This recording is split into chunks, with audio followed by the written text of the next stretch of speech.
Hey guys, welcome to February.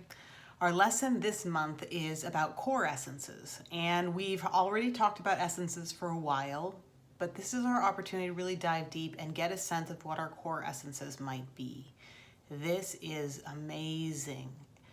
As you determine and identify what your essences are, it's going to change the way you interact with yourself and the decisions you make.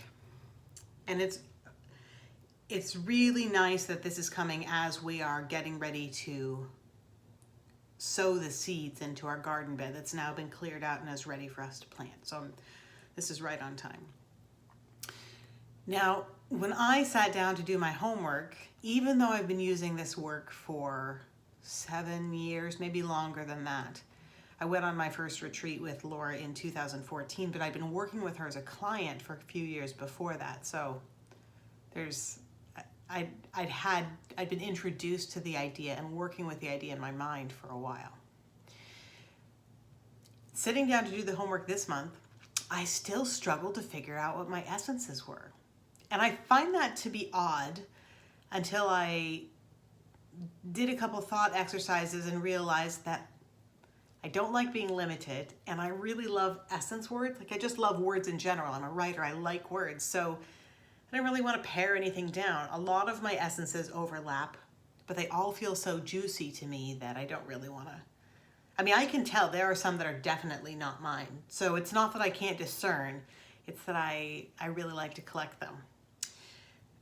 When I was approaching it from well-being, physical and mental well-being, I realized that there's a way that I can share a technique with you that might resonate for you. And that is, as you're coming across these essences and you're auditioning them, you might find that when you hold one in your mind,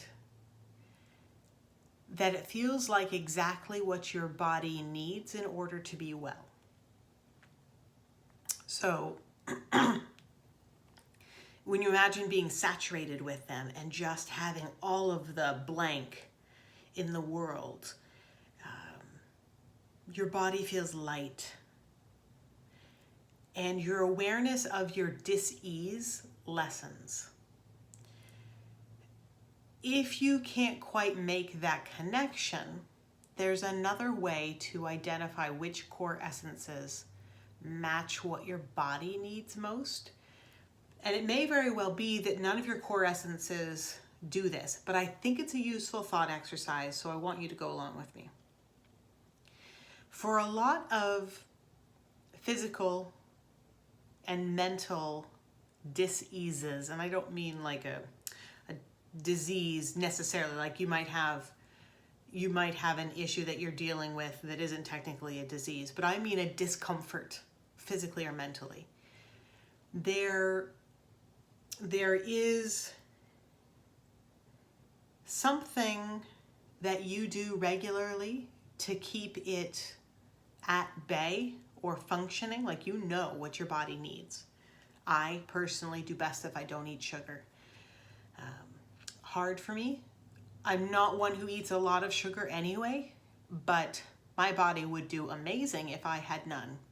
And that's just nearly impossible for me, particularly if I'm stressed. And I've known this for a while. When I am stressed, all bets are off.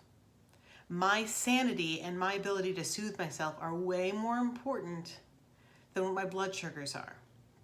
Now that means I could be really unhealthy, or it means I prioritize my stress, because if I prioritize taking care of my brain and my mind and soothing myself, then I am willing to take care of the rest of me. And that's how I choose to interpret this. So what I'm suggesting that you do is, if you can identify the things that you know you should do that sometimes you struggle with, is to look and see the next time you drop the ball and you're being hard on yourself. We'll use food, for instance, because it's such a simple one, and it really does. A lot of different physical issues can be affected by food. And I'm not saying there's one way to eat or not eat, because it's way, way more nuanced than that. But If you know that when you eat this one thing, it's harder on your body, and most of the time you don't do it, but then sometimes you're imbibing in it anyway, even though you know you shouldn't, even though you know it's hard on your body, and you've just said, to heck with it, I'm doing it anyway. Next time that happens, I want you to ask yourself, what is it that I really need right now? And I want you to listen for an essence word. It could be safety. It could be appreciation. It could be freedom. So for me, if I'm feeling like I don't have the freedom to choose how my day plays out, like if there's too many days in a row that are structured for me, or people are expecting things of me and my entire day is mapped out, I will eat stuff I shouldn't eat because I need some amount of pleasure. I need some amount of choice in my life, and that's the closest I can get if I can't have the freedom that is a core essence for me. Another one for me is authenticity. And it's not uncommon for this to happen in group settings that feel mandatory. Family stuff has, at least in the past, caused this for me, where I feel like only parts of me are allowed. And of course, that's a belief, that's a thought I've told myself. Whether it's true or not is a totally different thing. If I feel like I can't be authentically myself, I am much more likely to eat things I shouldn't eat, and I am far more likely to drink. And isn't that interesting? So what I'm suggesting that you do is when those moments come up and you find yourself dropping your self-care that you otherwise know is really good for you, to ask yourself, what is it that I just need so bad right now and I feel like I don't have access to? And it may be one of your core essences. When we don't have access, when we are not utilizing, nourishing, when we sort of are neglecting our core essences, we become dim, we become diminished. And if enough of them are not lit up, or one that's really, really important is being neglected, your life becomes a burden. And you can feel it, you feel exhausted. And you will reach for ways to lessen your burden, even if you know that they're good for your physical body, because your heart body needs something that you're unable to give it. So you'll lessen the burden in all sorts of different ways that don't nourish your physical body. Anyhow,